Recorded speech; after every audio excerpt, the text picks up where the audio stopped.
네, 말씀을 함께 보겠습니다. 누가복음 19장 37절, 38절 두 절을 함께 보겠습니다. 이미 감람산 내리막길에 가까이 오심에 제자의 온 무리가 자기들이 본 바 모든 능한 일로 인하여 기뻐하며 큰 소리로 하나님을 찬양하여 이르되, 함께 읽을까요? 찬송하려로다 주의 이름으로 오시는 왕이여, 하늘에는 평하여 가장 높은 곳에는 영광이로다 하니.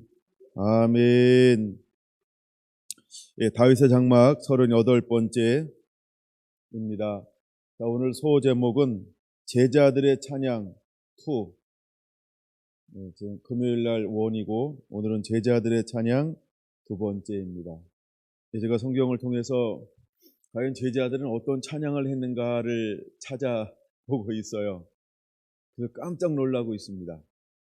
아, 제자들이 이런 찬양을 했구나. 제가 여기에 한 번도 관심을 깊이 가져본 적이 없는데, 제자들의 찬양이 이럴 때, 결정적일 때 등장하는구나. 약간 그런 부분들을 보고 있습니다. 그래서 제목을 제자들의 찬양입니다.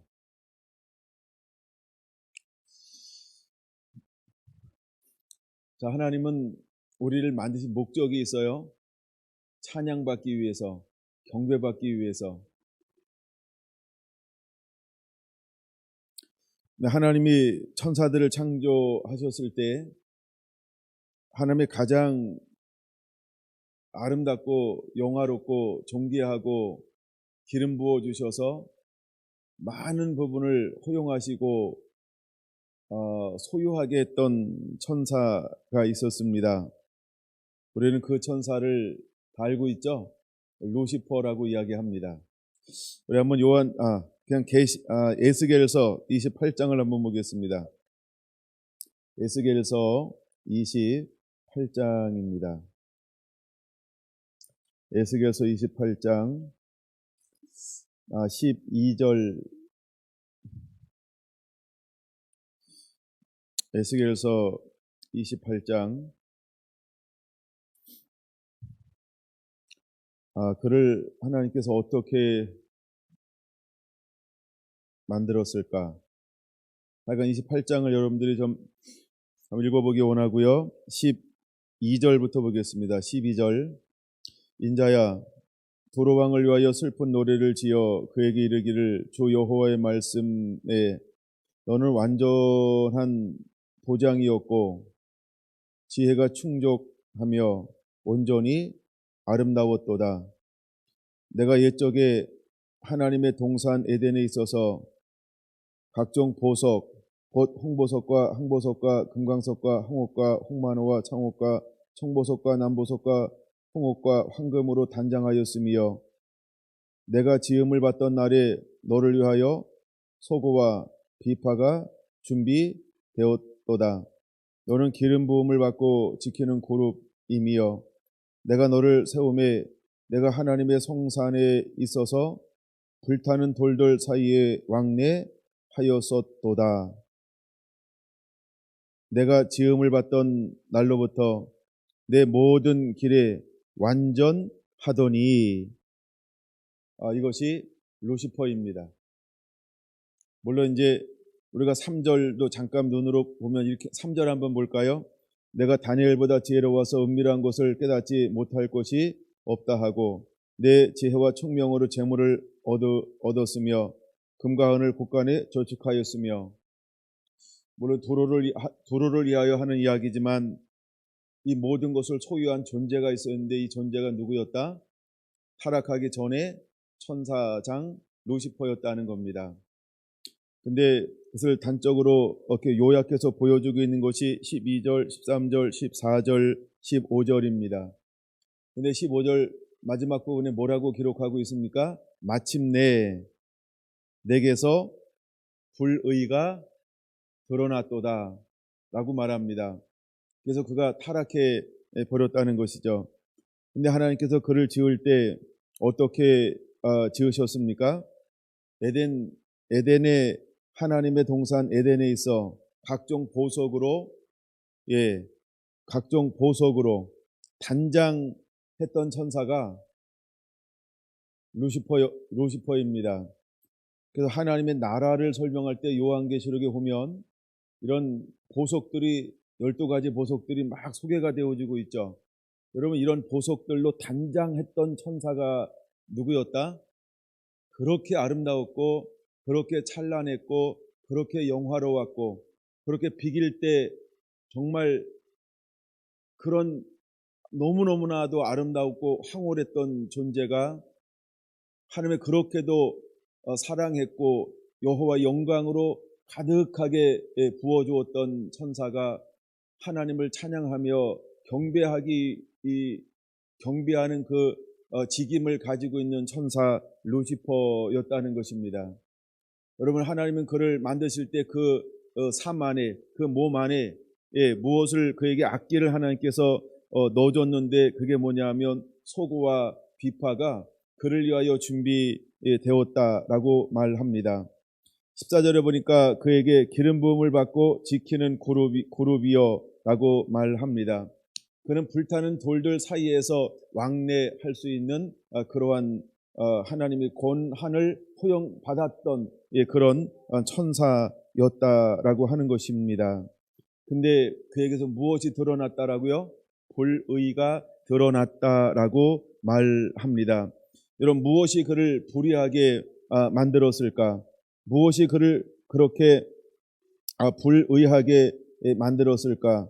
그냥 16절부터 19절까지 한번 읽어보겠습니다. 내 무역이 많음으로 내 가운데에 강포가 가득하여 내게 범죄하였도다. 너 지키는 그룹아, 그러므로 내가 너를 더럽게 여겨 하나님의 산에서 쫓아냈고 불타는 돌들 사이에서 멸하였도다. 내가 아름다움으로 마음이 교만하였으며 내가 영화로우며 내 지혜를 더럽혔으며 내가 너를 땅에 던져 왕들 앞에 두어 그들의 구경거리가 되게 하였도다.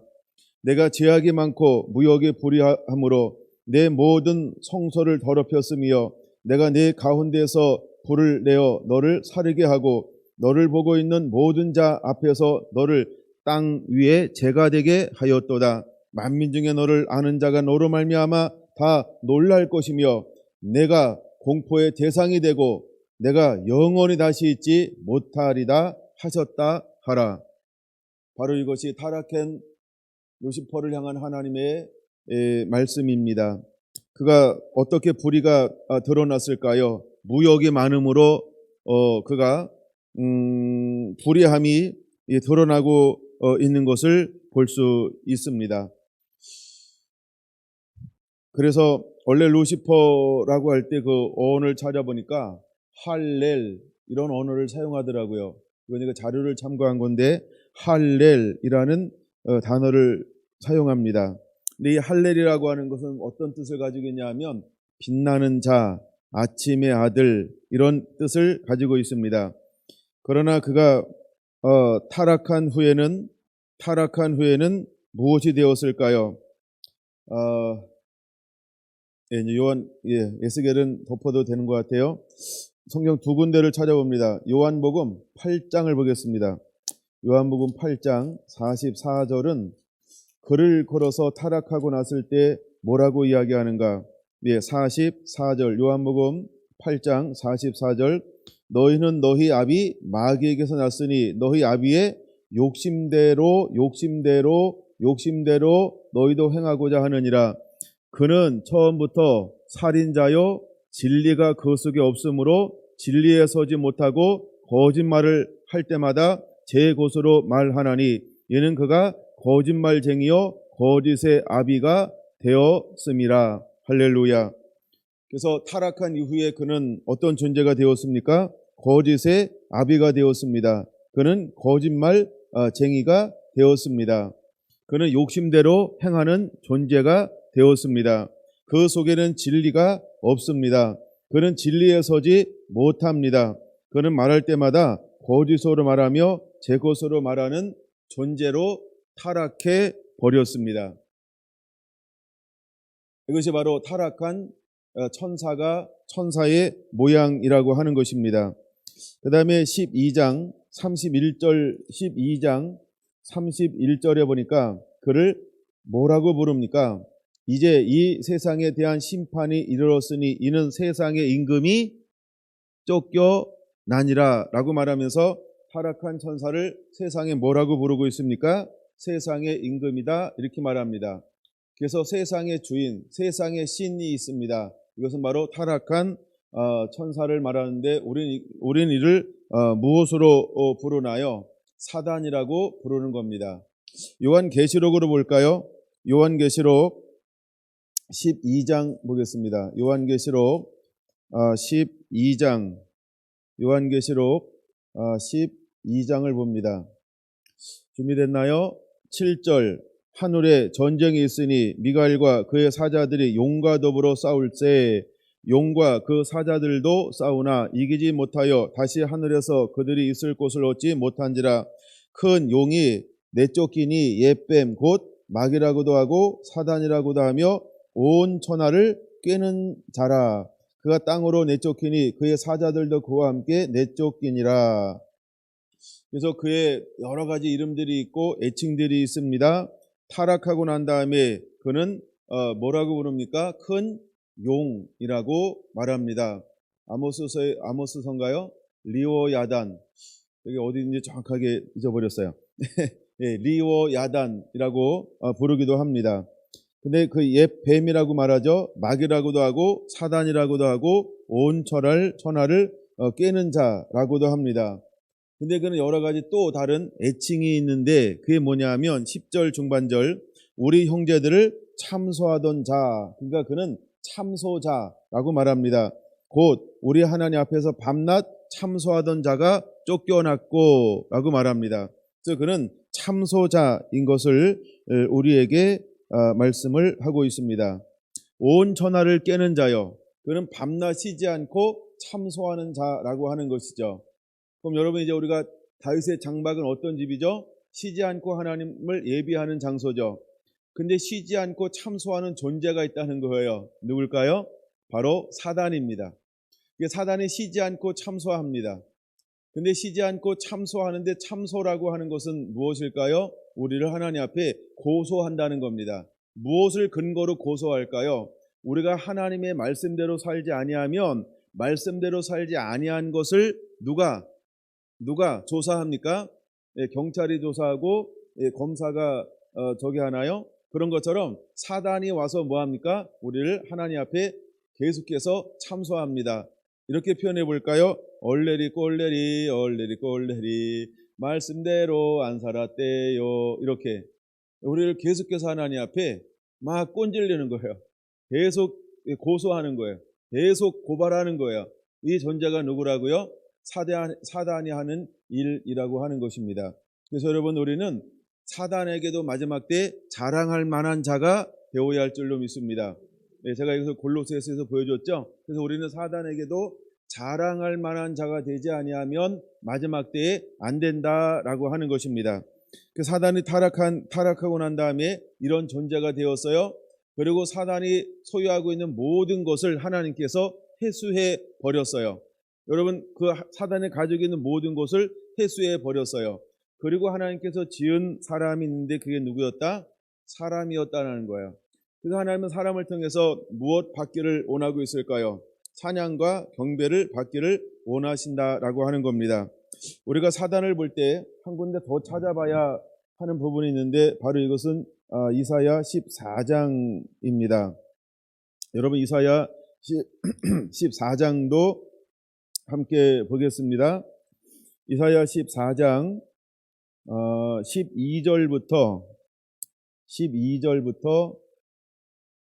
보겠습니다. 17절까지만 볼까요? 너 아침의 아들 계명성이여 라고 할 때 그는 사단을 가리키는 거죠. 어찌 그리 하늘에서 떨어졌으며 너 열국을 얻은 자여 어찌 그리 땅에서 찍혔는고 내 마음에 이르기를 내가 하늘에 올라 하나님의 뭇별 위에 내 자리를 높이리라. 교만이 드러난 거죠. 내가 북극 지폐의 산 위에 앉으리라. 보통 우리가 하나님이 오신다 그러면 북쪽에서 오신다 이런 개념이 있어요. 근데 여기서 북극 지폐의 산 위에 앉으리라. 그 꼭대기에 자기가 앉고 싶다. 즉 하나님과 비기고 싶다. 이런 의도가 드러나고 있는 것입니다. 14절 가장 높은 구름 위에 올라가 지극히 높은 이와 같아지리라 하는도다. 가장 높은 곳에 올라 가장 높은 분과 같아진다. 누구와 같기를 원하는 거예요? 하나님과 나는 동등되길 원합니다. 라는 그 안에 있는 교만함이 드러나고 있는 것이죠. 그러나 이제 내가 스올 곧 구덩이 맨 밑에 떨어짐을 당하리로다 하면서 오히려 하나님께서 그걸 어떻게 했다? 내어 쫓겼다라는 거예요. 그래서 아까 에스겔서 28장에 보니까 그 안에 있는 뭐가 드러났어요? 욕심이 드러났다, 교만함이 드러났다, 불의가 드러났다라는 표현이 바로 이사야 14장에 있는 말씀을 더 구체적으로 표현해 주고 있는 것입니다. 근데 예수님께서는 이 땅에 오셨어요. 빌립보서 2장에 보면 그는 하나님과 동등됨을 취할 것으로 여기지 아니하시고 도리어 자기를 비어 종의 형체를 가지고 이 땅에 오셔서 죽기까지 순종, 복종하셨다라고 말씀하고 있습니다. 그러니까 예수님께서 우리를 구원하기 위해서 오셨을 때의 모습과 천사가 타락할 때의 모습하고는 정반대인 모습을 우리에게 보여주고 있죠. 그럼 우리가 하나님을 섬기고 이제 다윗의 장막이 회복되어서 다윗의 장막을 회복시키며 일어나서 하나님을 찬양하고 쉬지 않는 경배를 할 사람들은 어떤 마음을 품은 하나님의 사람이어야 할까요? 여러분, 우리 안에 겸손함이 있어야 합니다. 낮아짐이 있어야 합니다. 자기를 비움이 있어야 할 줄로 믿습니다. 할렐루야. 그래서 내가 죽고 내 안에 예수만 사는 자가 되어야 할 줄로 믿습니다. 나를 부인하고 내 십자가를 지는 자가 되어야 할 줄로 믿습니다. 그럴 때 하나님 그 사람들을 통해서 하나님이 이제 쉬지 않는 그 예배, 그의 찬양과 그 예배와 그의 경배를 하나님이 받으실 것이다 라고 하는 의미가 있다라고 하는 것입니다. 할렐루야. 여러분, 우리는 그렇게 하나님을 예배하고 또 예배하는 자가 되기를 원합니다. 자, 이게 이제 첫 번째 기본을 깔아놓은 거예요. 이제 중간에 들어갈 부분이, 두 번째 들어갈 부분이 뭐냐 하면 지난 시간에 봤던 것처럼 이제 시편 8편 2절에 하나님께서 이제 누구의 찬양을 받으시겠다라고 예언해 놓으셨냐 하면 이렇게 말씀하고 있어요. 시편 8편 2절을 먼저 봅니다. 주의 대적으로 말미암아, 주의 대적으로 말미암아. 그럼 주의 대적이 누구예요? 그렇죠? 타락한 천사, 즉 사단을 말하는 거죠. 그러면 이제 사단 앞에 하나님이 그들을 잠잠케 하기 위해서 무엇을 사용할 것인가 라고 하는 비밀을 넣어 놓으셨어요. 그래서 8장 2절은 굉장히 중요한 건데, 주의 대적으로 말미암아 누구를 예비해 놓으셨다? 어린아이들과 젖먹이들의 입으로 권능을 세우심이요. 그러니까 어린아이들과 젖먹이들의 입에서 나오는 이제 찬양을 하나님께서 예비해 놓으셨다는 거예요. 그래서 이제 젖먹이들과 어린아이들의 찬양을 통해서 하나님께서 무엇을 하실 것이냐 하면 이는 원수들과 보복자들을 잠잠하게 하려 하심이니라. 그럼 원수들, 보복자들은 누구를 가리키는 걸까요? 그 사단과 그의 졸개들을 말하는 거죠. 그러니까 이제 요한계시록 보니까 사단과 함께 타락한 그런 천사들이 있죠. 그래서 그들을 말하는 거예요. 그래서 그들을 뭐 하기 위해서 잠잠케 할 것이다 이렇게 말하고 있습니다. 그러므로 우리는 이제 일어나는 자들이 되어야 할 줄로 믿습니다. 이 잠잠케 한다라고 하는 언어를 찾아보니까 이런 의미들이 있어요. 실패하게 만든다. 실패하게 만든다. 즉 원수들의 모든 공격과 계략과 전략들을 실패하게 만드는 존재로 하나님께 누구를 예비해 놓으셨냐 하면 어린아이들과 젖먹이들이 나오는 찬양을 통해서 하나님께서 원수들을 실패하게 만들 것이다 이렇게 예비해 놓으셨어요. 그 다음에 부적을 견디다, 빼앗다, 그 다음에 고요하다, 어떤 이런 뜻을 가지고 있는 것이 잠잠하게 하다라고 하는 의미라고 하는 것입니다. 자, 그러면 어린아이들이라고 할 때 언어를 찾아보니까 그냥 단순한데 젖먹는 아이들 이런 의미가 있어요. 그 다음에 젖을 빨다. 어린아이들이라고 할 때 젖을 빨다. 이런 부분이 있어요. 보통 우리가 이제 넓은 의미로 젖을 빨다라고 할 때 아가서에도 나오는 것처럼 순전한, 디모데전서에 나오는 것처럼 너는 신령하고 순전한 젖을 삼아라라고 할 때 이것은 하나님의 온전한 말씀을 말하죠. 그래서 이것을 다른 의미로 해석하면 저는 이렇게 해석하고 싶어요. 뭐라고 해석하고 싶냐면 하나님의 말씀을 그대로 순종하는 사람들을 통하여 이게 해당이 됩니다. 그래서 구약에 보면 하늘의 놀라운 복을 누리는 사람들이 있어요. 내가 시간 많으면 그거 다 좀 나누고 싶고 막 그런 마음이 있어요. 내 욕심일까 모르겠지만 그래서 하나님의 말씀에 순종하면 어떤 축복을 받는가. 그래서 구약의 신약의 모든 축복은 어디로부터 오냐 하면 하나님의 말씀을 단순하게 순종하는 사람들에게 그 복이 주어진다라고 하는 거예요. 할렐루야. 그래서 여기서 어린아이들과 젖먹이들의 입으로라고 하는 건 뭐냐 하면 단순하게 하나님의 말씀을 순종하는 사람들, 이렇게 정의하시면 좋을 것 같아요. 적어놔야 됩니다. 이건 사전 봐도 안 나오기 때문에 그래요. 그래서 단순하게 하나님의 말씀을 순종하는 사람들을 통하여 하나님은 원수들을 잠잠하게 할 것이다.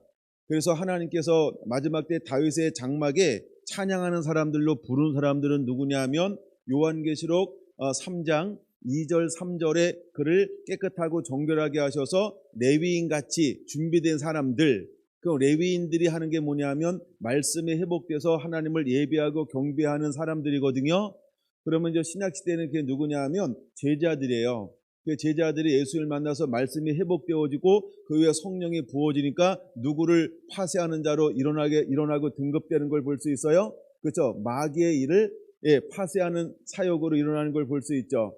그 다음에 예수님께서 이 땅에 오신 목적 중에 하나가 뭐냐 하면 요한 1서에 뭐라고 말합니까? 내가 온 것은 마귀의 일을 멸하러 왔느니라. 그러면서 예수님께서 제자들에게 지금 너희가 할 수 없으나 이후는 감당할 것인데 이로도 성령이 임하면, 그 성령이 임하니까 제자들이 무엇을 감당합니까? 마귀의 일을 멸하는 이 사역을 감당하는 것을 볼 수 있어요. 근데 마귀의 일을 멸하는 것 중에 가장 중요한 게 뭘까요? 잃어버린 영혼을 구원하는 것입니다. 할렐루야. 그래서 마귀의 일을 멸하는 것 중에서 가장 중요한 게 뭐라고요? 잃어버린 영혼을 구원하는 것입니다. 할렐루야. 하나님은 우리를 이 일을 위해서 하나님이 우리를 부르셨다는 거예요.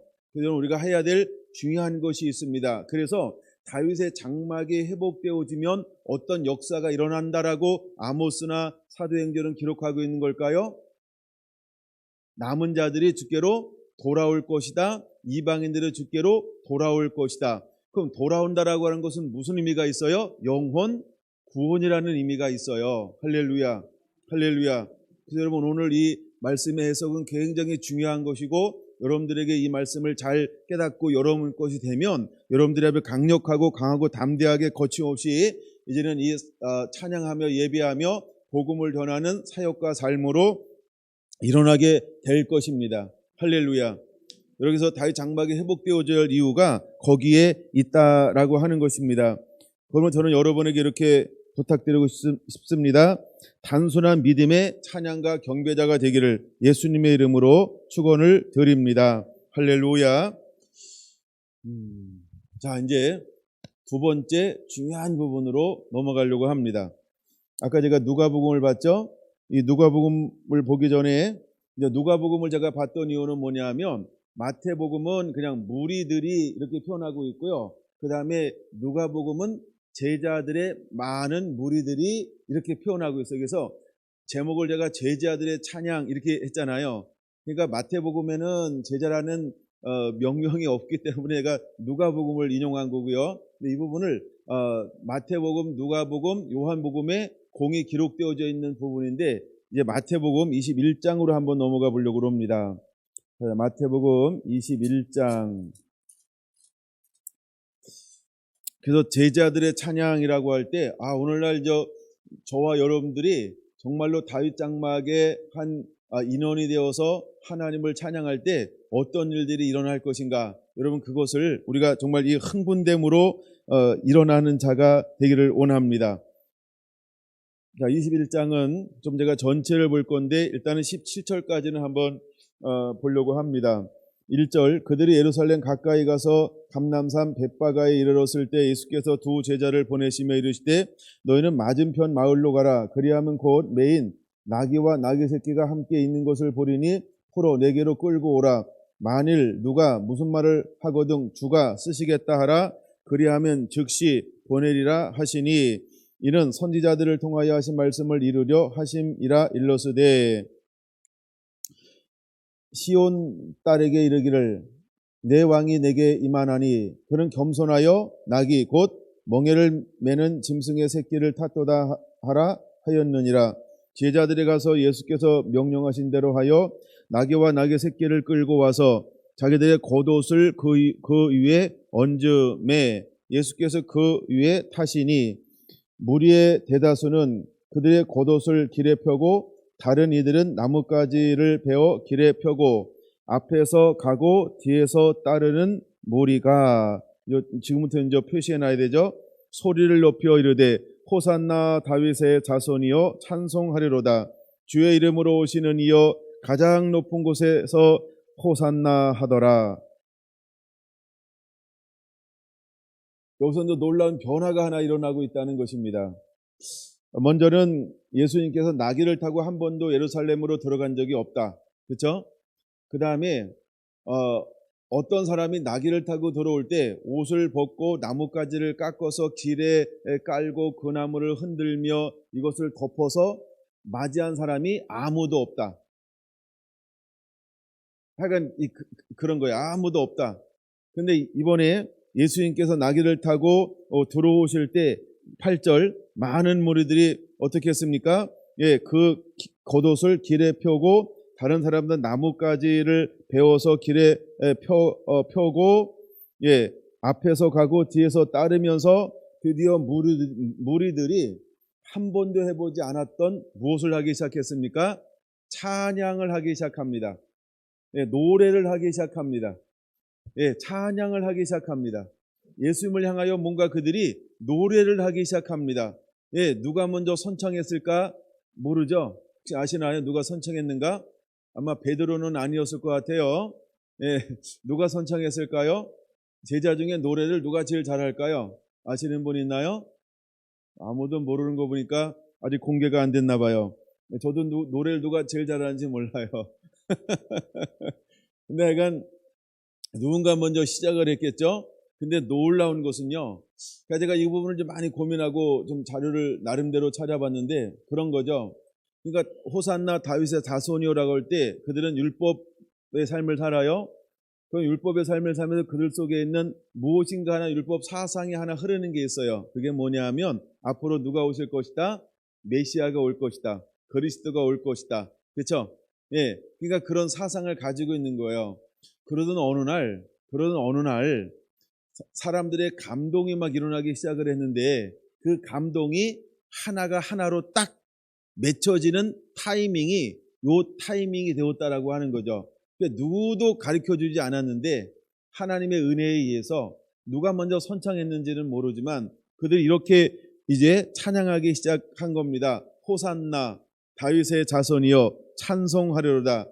주의 이름으로 오시는 이여 가장 높은 곳에서 호산나, 가장 높은 곳에서 호산나 하면서 그 많은 무들이 일제히 예, 누가 시작했는지 모르지만 그 시작한 것을 가지고 다 예, 함께 떼창을 하기 시작을 한 것이죠. 금방 그가 저 동구 밖에서 이 성 안으로 들어오기까지, 그다음에 성 안으로 들어와서도 예, 끊이지 않고 계속해서 무엇을 하고 예수님을 찬양하기 시작했습니까?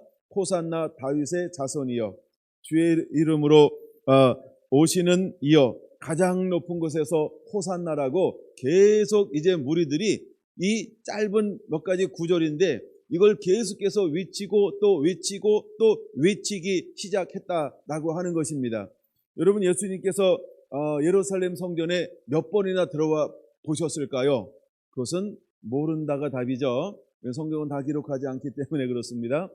근데 예수님께서 수없이 성전에 들어왔을 것입니다. 근데 예수님께서는 늘 어떤 모습으로 사람들을 대했고 성전으로 들어왔냐 하면 예수님의 성품이 기본 성품이 있죠. 우리가 예수님을 말할 때 그는 온유하신 분입니다. 겸손하신 분입니다. 아니면 인자하신 분입니다. 아니면 긍휼하신 분입니다. 라고 하는 어떤 이런 하나님의 인자의 하나님이 늘 드러났다라고 하는 것이죠. 그렇죠? 한 번도 예수님께서 뭐냐면 어미하신 하나님으로, 어미하신 예수님으로는 예수님이 예루살렘에 들어왔을 때 드러난 적이 한 번도 없다라고 하는 것입니다. 근데 이 구절에 별표해 놓으셨죠? 이 구절에서 계속 호산나 다윗의 자손이여 주의 이름으로 오시는 이여라고 하는 이 가장 높은 곳에서 호산나라고 하는 이 찬양을 계속해서 사람들이 들려줬을 때 어떤 영적인 변화가 예수님 안에 일어나기 시작했다라고 하는 것입니다. 여러분, 찬양이 계속해서 울려 퍼질 때 예수님에게서 어떤 영적인 화학적인 이 변화가 일어나기 시작했을까요? 어떤 감정의 변화가 일어나기 시작했을까요? 제가 오늘 그 부분은 안 봅니다만 나중에 여러분들이 한번 찾아봐야 될 부분이 있는데, 하여간 예수님께서 어떤 모습으로 변화되냐면 갑자기 용사로 변화되고 있다는 거예요. 예수님의 용사로 변화되고 있다는 거예요. 예수님께서 갑자기 투사로 변화되어지고 있다는 거예요. 예수님께서 지금까지는 인자한 모습만 드러냈다고 하는데 이제 하나님을 막 찬양하고 경배를 받으실 때 예수님은 어미하신 예수님의 모습이 드디어 드러나기 시작했다라고 하는 것입니다. 여러분, 우리가 왜 다윗 장막이 회복되어져야 할까? 다윗 장막이 회복되어질 절대적인 이유는 마귀가 하는 일을 멸하기 위해서 다윗 장막이 회복되어지는 것입니다. 여러분, 다윗 장막은 단순히 우리가 친밀함에 목적이 있는 것처럼 보이지만 물론 그것도 하나의 굉장히 중요한 겁니다. 그러나 이 땅 가운데 다윗 장막이 세워져야 될 그 이유 중에 또 하나는 뭐냐 하면 이제 주님께서 오시기 전에 마귀를 멸하고 마귀가 붙잡고 있는 수많은 영혼들을, 그들의 쇠사슬을 끊어버리기 위해서, 그 시편 149편에 나오는 것처럼 그들의 착고를 파쇄하기 위해서 이 땅 가운데 다시 한번 강력한 용사로 일어나는 찬양의 사람들, 찬양이 회복되어져야 할 것을 보여주고 있는 것입니다. 그러므로 여러분들이 하루 1시간 동안 이제는 이 경배와 찬양하는 이 일들을 여러분들이 지금 각자 그냥 삶에서 한번 해보시기 바랍니다. 한번 해보라는 게 꼭 해보라는 얘기죠. 그렇죠? 하여간 이 일을 여러분들이 하면서 이제 다윗 장막이 얼마나 중요한지를 이것을 여러분들이 인식해야 하는 것입니다.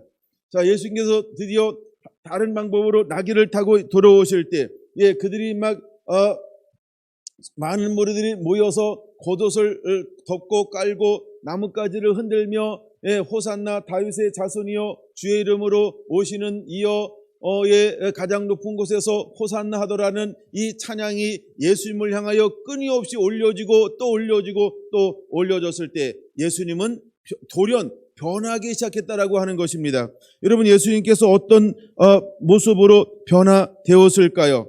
그 찬양의 위침이 예수님을 용사로 만들어 놓기 시작했다라고 하는 것입니다. 그래서 용사로 드러나는 모습이 어디에 있을까요? 용사로 드러나는 모습이 어디에 있을까요? 여러분, 12절은 이렇게 말합니다. 예수께서 성전에 들어가사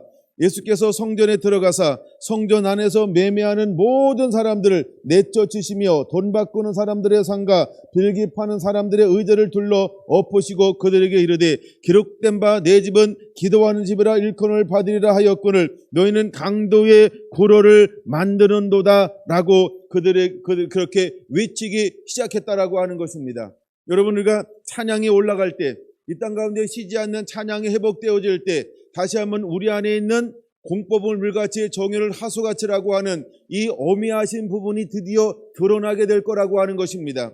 때가 되기 전까지는 인자한 부분이 드러나는 것입니다. 끊임없이 사랑하고 인내하고 용서하고 선하고 때론 착하고 때론 긍휼히 여기는 이 인자한 부분만이 드러날 겁니다. 그러나 온전한 예배가 회복되어서 하나님을 한되게 찬양할 때 우리가 하나님을 쉬지 않는 예배가 회복되어지면 어미하신 하나님이 드러나게 될 것을 깨닫게 되기를 바랍니다. 이제 하나님은 우리에게 인자한 하나님만 보여주는 것이 아니고 어미하신 하나님이 드러나기를 원하고 있습니다. 그래서 이제는 마귀가 하는 일을 하나님이 우리를 통하여서 이제 그들을 멸하기를 원하고 있는 것입니다. 여러분, 마귀가 하는 일을 인자의 부분만 가지고는 그들을 멸할 수가 없습니다. 여러분, 우리에게 무기가 두 개가 있어야 되는 것처럼 여러분, 우리에게는 사랑도 있어야 합니다. 그러나 우리에게는 또다시 공법이 있어야 하는 것입니다. 이걸 인자와 엄이라고 말하고 있는 것인데, 여러분, 우리가 평상시 때는 인자하게 삽니다. 사랑하며 삽니다. 용서하며 삽니다. 예, 모든 걸 품고 용납하며 삽니다. 그러나 이것만 가지고는 승리할 수가 없습니다. 더 중요한 게 있습니다. 하나님도 어떤 부분을 가지고 있나요? 때로는 진노하시는 하나님, 질투하시는 하나님, 심판하시는 하나님, 멸하시는 하나님, 용사처럼 일어나시는 하나님. 할렐루야. 이처럼 이제 이 하나님의 양명성을 가지고 있는 것처럼 이제 이 하나님의 양명성, 다시 말해서 이 어미하신 부분이 드러나기 위해서 이제 우리가 해야 될 일이 있는데, 그것이 무엇이냐 하면 하나님을 찬양하고 경배하는 것입니다. 할렐루야. 여러분, 예수님께서 나귀를 타고 예루살렘에 올라올 때 수많은 제자들과 수많은 무리들이 예수님을 향하여 찬양하기 시작을 했습니다. 호산나 다윗의 자손이요라고 찬양하기 시작했습니다. 누가복음에는 이렇게 찬양했죠. 찬양하리로다 주의 이름으로 오시는 이여, 하늘에는 평하여 땅에는 가장 높은 곳에 영광이로다라고 37절 38절 이렇게 찬양하고 있습니다. 여러분, 이 찬양이 올려 퍼지고 또 올려 퍼지고 또 올려 퍼졌을 때 어떤 역사가 일어나기 시작했습니까? 예수님은 용사로 변화되어졌다라고 하는 것입니다. 그는 강한 용사로 변화되어졌다라고 하는 것입니다. 예, 그는 어미하신 부분을 드러내기 시작했다라고 하는 것입니다. 그래서 잘못된 질서를 이제 재편하기 시작을 하는 것입니다. 그는 성전에 들어가셨습니다. 그리고 그들이 돈 바꾸는 상들을 둘러 엎었습니다. 빌기 파는 사람들의 의자를 둘러 엎어 버리면서 예배를 예배되게, 성전을 성전되게 예수님이 회복하시고 있는 전사의 모습으로 드러나고 있는 것을 볼 수 있습니다. 이제 이 시대를 살아가는 하나님의 사람들 중에 하나님은 전사가 일어나게 되기를 원하고 있습니다. 용맹한 자로 일어나게 되기를 원하고 있는 것입니다. 여러분, 성결한 성도 한 분 한 분들이 잃어버렸던 다윗의 장막, 온전한 경배와 찬양이 회복되어짐을 통하여서 이제 하나님의 공법을 물같이 정의를 하수같이 흘릴 줄 아는 하나님의 사람을 일어나게 되기를 예수님의 이름으로 축원을 드립니다. 할렐루야. 여러분, 그 다음에 예수님께서 그 성전을 향하여 뭐라고 외치고 있습니까? 내 집은 기도하는 집이라 일컬음을 받으리라 하였거늘 너희는 강도의 소굴로 만들었도다 라고 하면서 본래의 목적을 하나님께 드디어 드러내고 있는 것을 볼 수 있습니다. 한 번도 예수님은 이렇게 말씀하신 적이 없습니다. 그러나 찬양이 울려 퍼질 때 호산나 다윗의 자손이여라고 찬양에 계속해서 끊이지 않고 울려 퍼질 때 예수님은 드디어 그 목적을 드러내고 있는 것을 볼 수 있습니다. 그러나 여러분, 교회가 교회됨의 목적은 언제 드러나야 할까요? 하나님의 사람 된 목적은 언제 드러나야 할까요? 여러분, 우리의 진정한 감춰졌던 그 목적이 드러날 때가 있다라고 하는 것입니다. 여러분, 그것은 언제 그 목적이 드러날 수 있을까? 무엇이 그 목적을 수면 위로 나타내게 할 수 있을까? 그건 다른 것이 아닙니다. 하나님을 하나님되게 찬양하며 경배함을 통하여 드러낼 수 있다라고 하는 것입니다. 그러므로 여러분들은 이제 하나님 앞에 예배하는 자가 되기 원하는데, 특별히 하나님을 하나님되게 경배하며 찬양하는 자가 되기를 예수님의 이름으로 축원드립니다.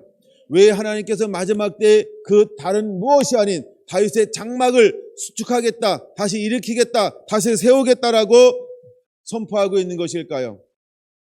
찬양하는 민족이 일어나야 합니다. 찬양하는 교회가 일어나야 합니다. 찬양하는 개인들이 회복되어져야 할 줄로 믿습니다. 여러분, 하나님을 쉬지 않고 하나님에게 찬양하는 그런 예배자를 하나님은 부르고 있는 것입니다. 하나님 앞에 거룩한 예배자, 하나님 앞에 성결한 예배자, 하나님의 영광으로 옷 입은 그 예배자, 하나님의 그 사람들이 일어나기를 지금도 기다리고 있는 것입니다. 여러분, 우리가 하나님을 예배할 때 하나님은 하나님의 일을 이 땅 가운데 이루시고 행하실 것입니다. 많은 사람들은 말합니다. 하나님은 인자하다고, 여러분, 교회는 사랑이라고, 교회는 무조건 순응해야 한다고. 이건 반쪽인 것입니다. 그러나 언제까지 하냐면 반쪽만 드러내는 걸 원치 않습니다. 하나님은 어미하신 하나님인 것을 반드시 때가 되면 드러내기를 원하고 있는 것입니다. 여러분, 우리가 하나님을 한되게 예비하기 시작할 때 하나님은 인자도 드러내고 어미함도 드러내실 거라고 하는 걸 기대하시기 바랍니다. 여러분, 이 시대에 특별히 우리가 무엇을 드러내는 시대에 우리가 살고 있나요? 이제는 우리가 찬양하는 세대가 되어야 합니다. 예배하는 세대가 되어야 합니다.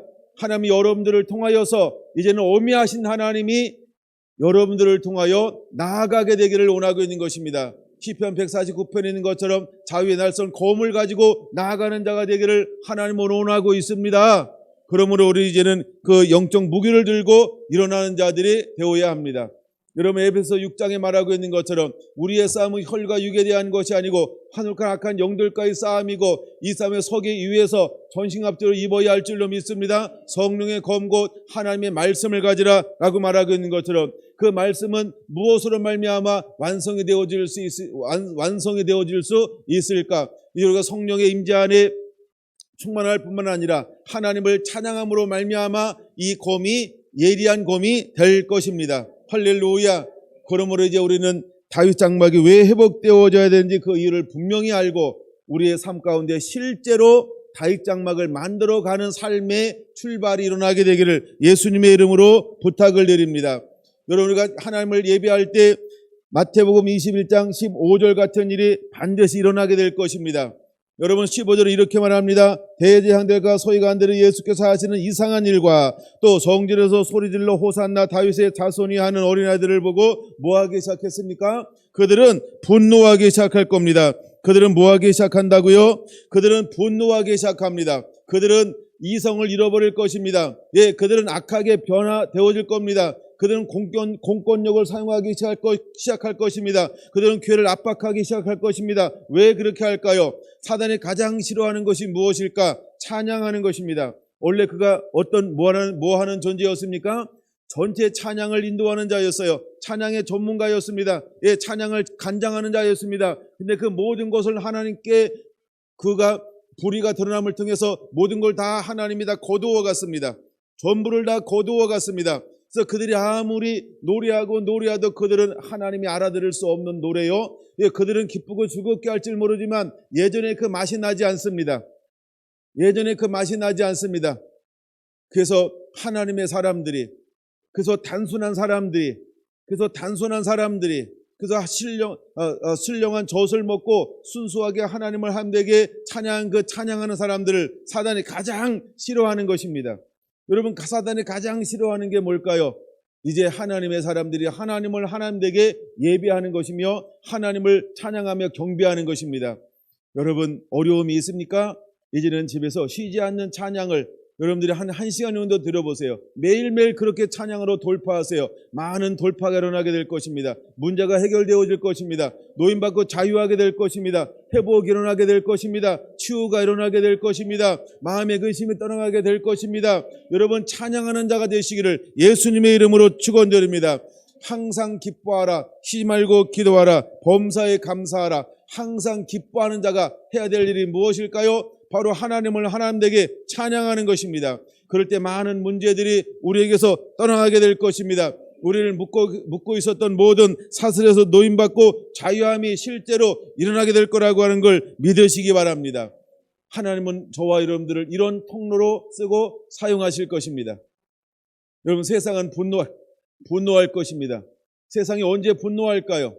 세상이 언제 분노할까요? 예배가 회복되면 세상은 분노하게 되어져 있습니다.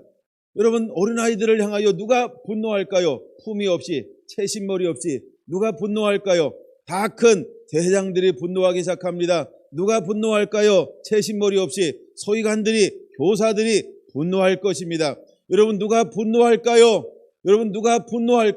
여러분, 교회 안에서 교회의 적이 되는 사람들이 누굴까요?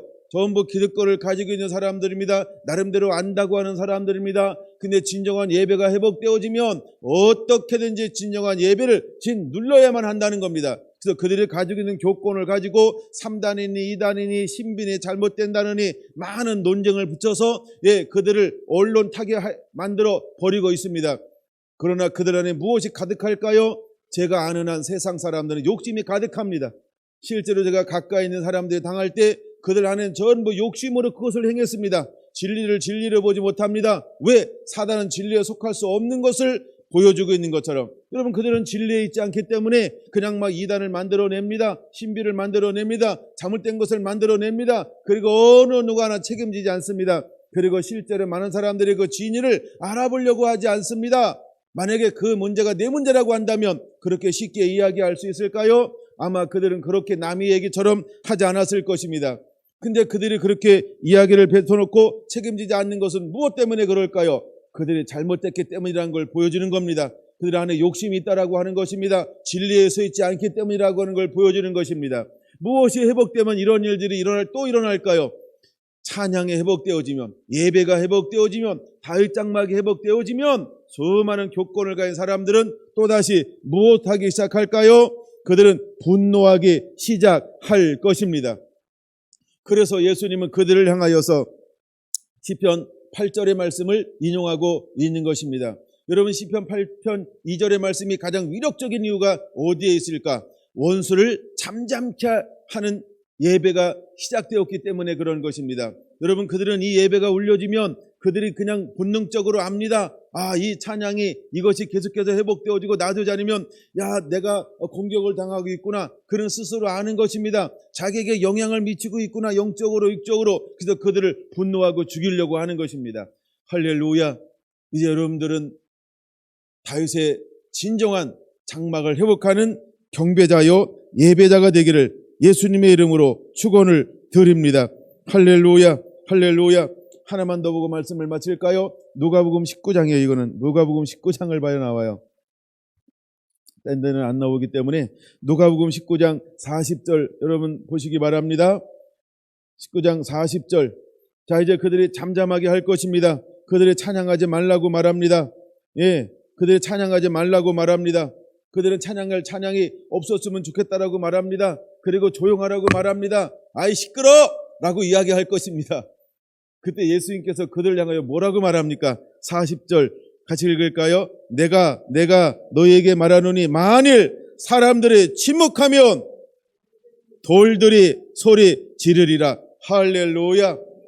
이제 때가 되면 막을 수가 없습니다. 때가 되면 회복된 다윗의 장막의 그 예배를 막을 수가 없습니다. 만약에 어떤 세상의 공권력이, 어떤 세상의 세력이, 사단이 어떤 압력을 행하여서 어떤 사람들을 겉모술수로 그들을 유혹해가지고 이것을 막는다 할지라도 하나님은 누구를 통하여 찬양을 받으실까요? 돌들을 통하여서 찬양 받으시겠다라고 하는 겁니다. 여러분 이 말은 무슨 말인지 아십니까? 이걸 포기하지 않겠다는 것입니다. 멈추지 않게 하겠다라고 말하고 있는 것입니다. 어린아이들과 젖먹이들의 입에서 나오는 그 찬양을 하나님께서 멈추지 못하게 할 것이다. 시작된 이 찬양을 끊어지지 않고 쉬지 않게 그 입술에서 찬양이 올라가게 할 것이다 라고 하는 하나님의 의정이 담겨져 있는 것입니다. 그러면 우리가 한번 다윗 장막을 시작하면 어떤 세력도 막을 수 없다라고 하는 걸 믿으시기 바랍니다. 할렐루야. 이제 여러분 우리는 무너질래야 무너질 수 없고 멈출래야 멈출 수 없는 찬양과 경배의 예배자로 일어나게 되기를 예수님의 이름으로 축원을 드립니다. 할렐루야. 할렐루야. 아멘.